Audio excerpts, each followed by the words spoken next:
Okay, Jeep Wrangler 2019. Every possible error known to man. This is a Canbus C error. It's been into the dealer for over a month twice. So my wipers are on. This Jeep is freaking out again here. It's saying, service transmission, continue and drive, do not shift or turn engine off. Well, guess what? It's not running. The run light is on, but the engine is not running. I shut it in park because I was trying to turn it off. It won't shut off. Full failure while I'm trying to drive. I don't even think I can make my four-ways work.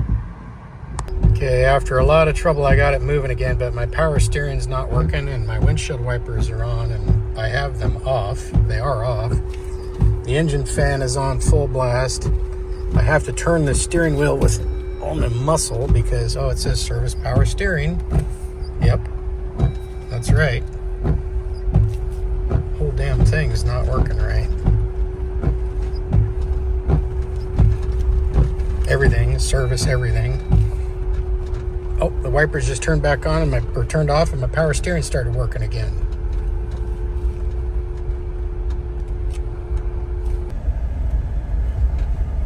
This is the persistent error that's on the screen, is service electronic stability control. All the other errors have gone away. This one has stayed. So I don't necessarily have the time or inclination to try and dig into this problem on a fairly new vehicle, but since the dealer hasn't been able to fix the problem and, you know, I don't know, Jeep has been unhelpful with this issue, I'm going to dig into this myself and, you know, I'll document my findings here, so maybe they'll be helpful to others. Now, my OBD2 reader here will pull codes out of this vehicle, but if, you know, you take it to the dealer's code reader has got access to a lot more codes. When I had it in there last time, they had over 80 codes in this vehicle. So we've got a U 1000 or 1110, no DTC definition found, 20, 1120, 11BC, 12A8, 115F. Okay, so here's one that actually has a description on it. Invalid data received from control module ECM PCM. Here's an 11E4. Here's a lost communication with ABS module. I've seen that before. And then we've got high-speed CAN bus error, U0001.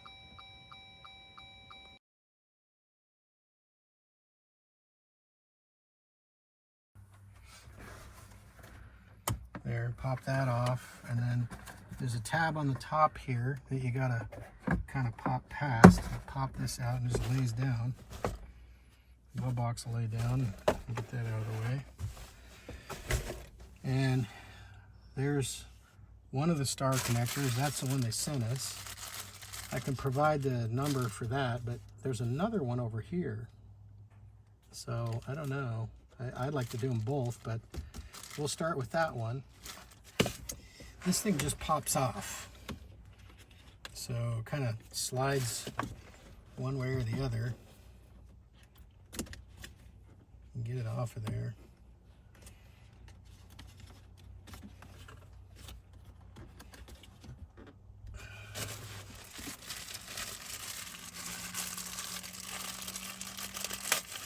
I'm gonna look at the bottom of this connector so we can understand.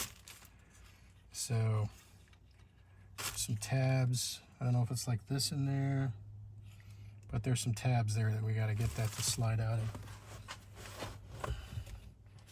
Maybe I have to push down and over.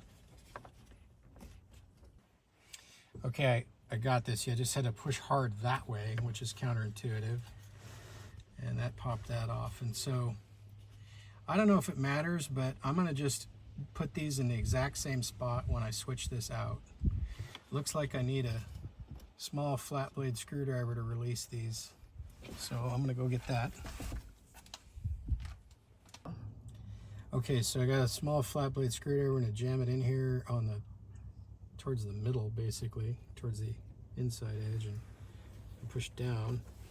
And I'm gonna just replace these in the exact same spot, in the exact same position, because I don't know. It's probably a bus, so it probably doesn't matter, but keeping track of where they came out, and I'm putting them in the same hole, just in case it matters. This next one's the fourth one down.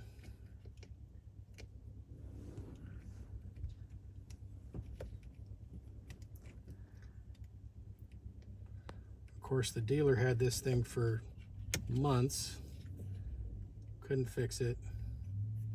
I asked him to check this. They checked it, but I don't know that they actually did anything.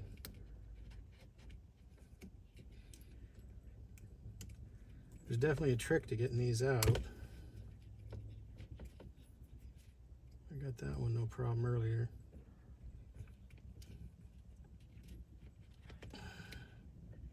It's not cooperating.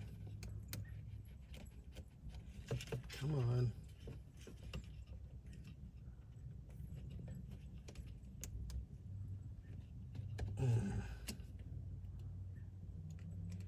Maybe I gotta go the other way.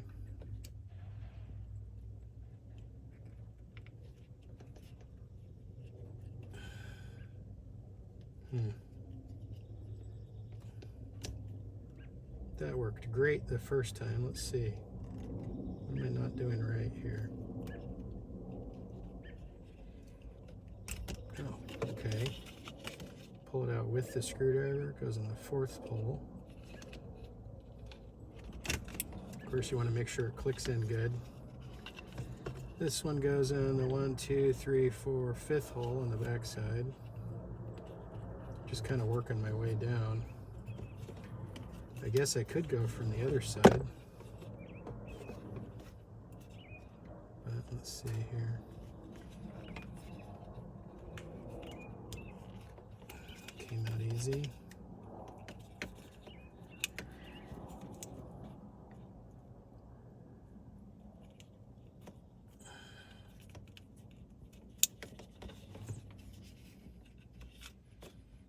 One, two, three, four, five, six. The next two are in the 6th holes from the left.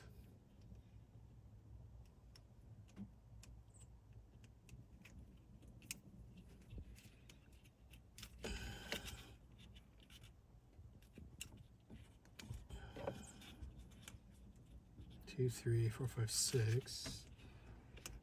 It probably doesn't matter, but I'm doing it just because I don't know. Putting them in the same holes. Maybe there's a different connection. It is a bus. These ones are snarled up. I'm going to grab these ones first because they're easier to get to. So it's the last 3. So I'll work from the other direction.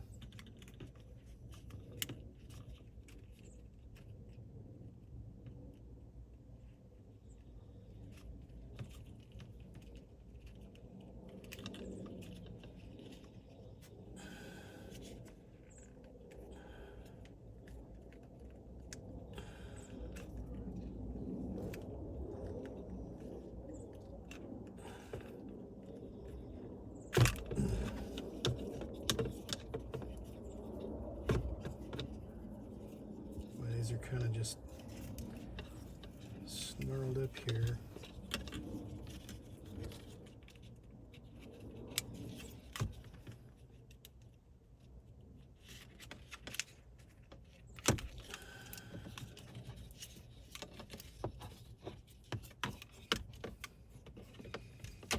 Kind of doesn't matter where the wires are. I'm going to rearrange them so they work better for what I'm doing.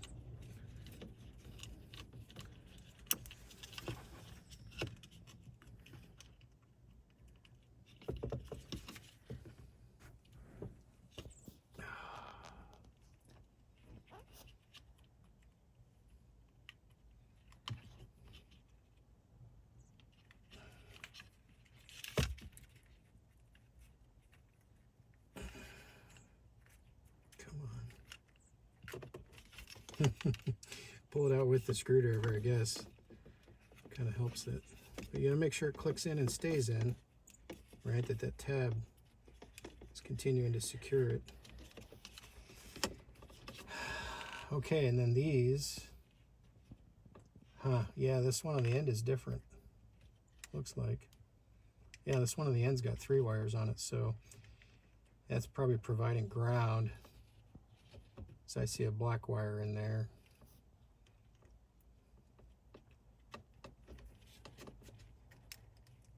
All the rest have 2, can high, can low, probably.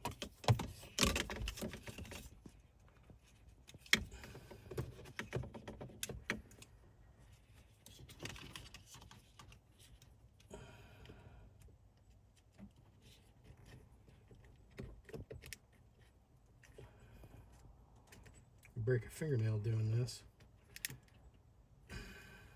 Already broke some thumbnail there, squeezing hard.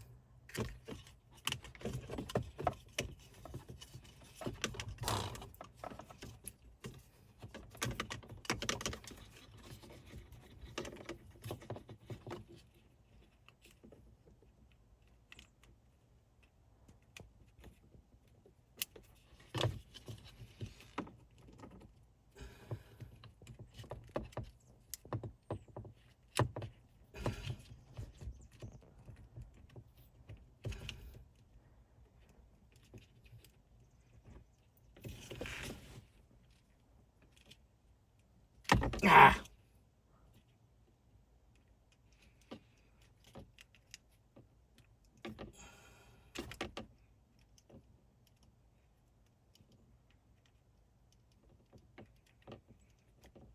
There's probably an official Mopar tool to do this with.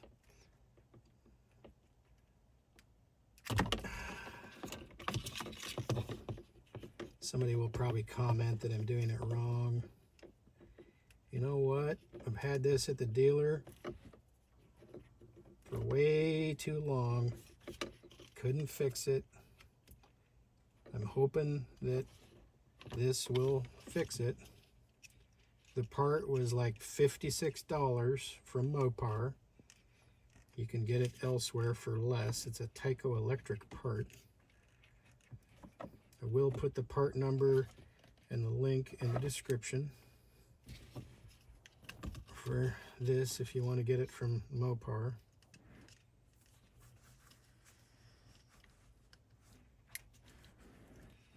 I understand this connector is used on a lot of different vehicles. It's listed for many, many different things, from minivans to Jeeps and all sorts of stuff that's made by Dodge and associated Mopar entities.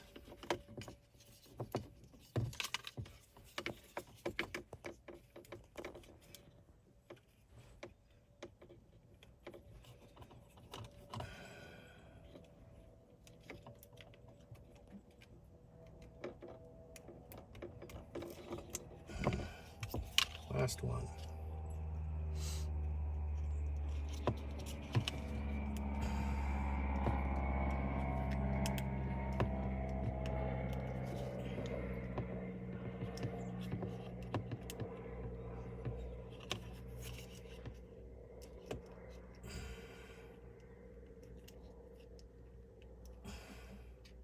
Come on.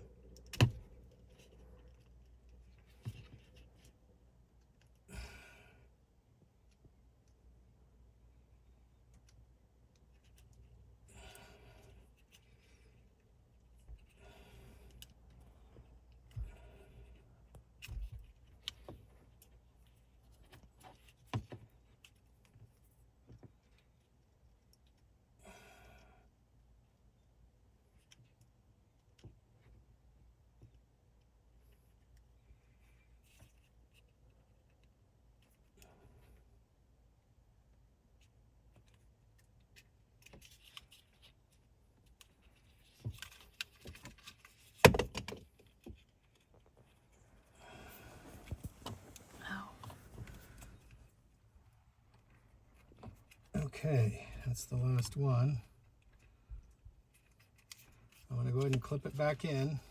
I'm going to go to the far to the left, get them both clipped in good, and slide it to the right. That's down. Then I'm going to replace the glove box. Don't mind the mess. Just kind of clips in here, and then just kind of push it up past the tab. Catch this thing on the right here. It's like the little extra doohickey there. So I did buy this product here. It's an OBDLink MX Plus. This is top of the line Bluetooth OBD scanner, and I've got OBDJ scan here. I'm going to go ahead and plug this in to the OBD port. And I've been using this for the errors, to read the error codes. All right. Starting over with the JScan app. This is a free app, but you've got to pay like 20 bucks to do more stuff with it.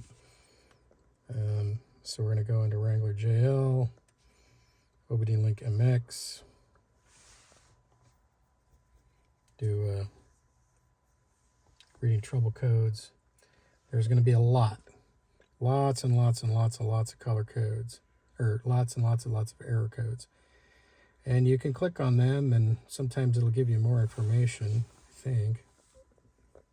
Maybe that was in the advanced scan. But what I'm going to do is I'm going to clear them. Clear trouble codes in memory, in module. Vehicle should be stopped. Engine must be off. Ignition set to run. We are. So we're going to go ahead and toss those codes.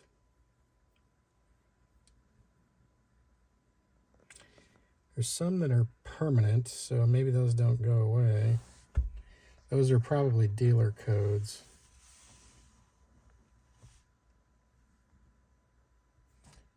The check engine light is still on. Let's go ahead and turn it off. Turn the car off and back on.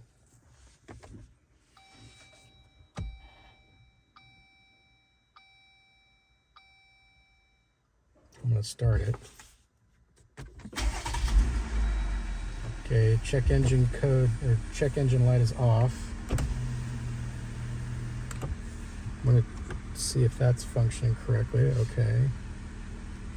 So everything's normal right now.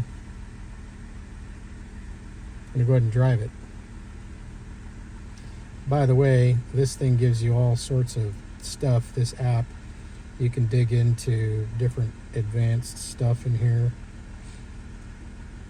It'll scan all the different modules, and it'll tell you which modules are reporting which errors. As you can see, there's a lot of modules in this vehicle.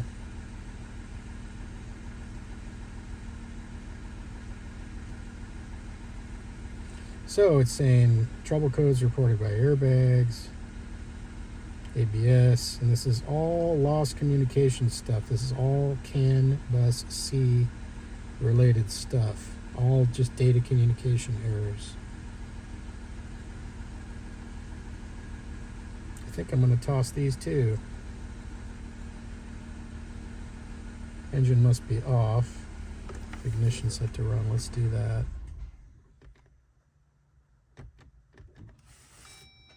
We'll go ahead and do that. Okay. So basically, I'd like to start fresh here.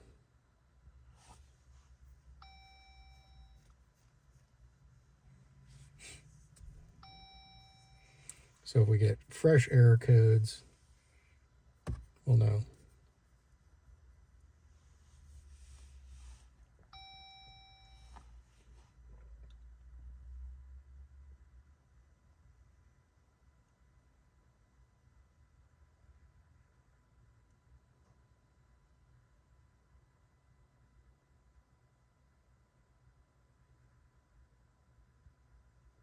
This can do a lot more than my just AutoZone purchased, OBD scanner. Gives you all the stuff. Well, apparently a lot of those codes cannot be cleared because it's cycling back through them, and I still see a bunch of them there.